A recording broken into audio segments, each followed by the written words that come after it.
How to find your phone number that is linked to your Facebook. Hello guys, this is Atticus and welcome to another tutorial video. In today's video, I'll teach you how you can find your phone number that is linked to your Facebook. So before we begin, if you're new to our channel, head down below and hit the subscribe button so you don't miss out on our future videos. Also, press the bell icon so you get notified for when we release our new video. Now let's dive right in.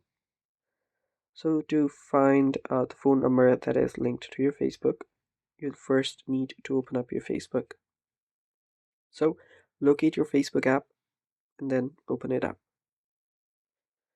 Make sure you're logged in into your account.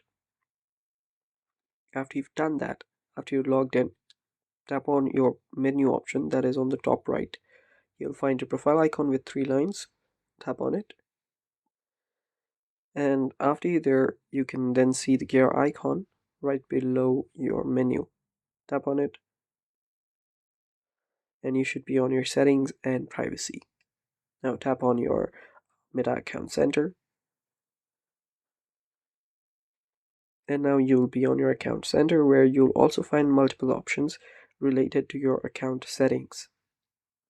Tap on personal details from here and there you'll find your contact info. Head over to contact info and from here, if you have added your mobile number, you'll find the mobile number right here. From here you can remove the number as well, you can add a new number as well, you can do whatever you'd like. And that's how you find the phone number linked to your Facebook. And that's it for today. Thanks for watching. Stay tuned for more and bye bye.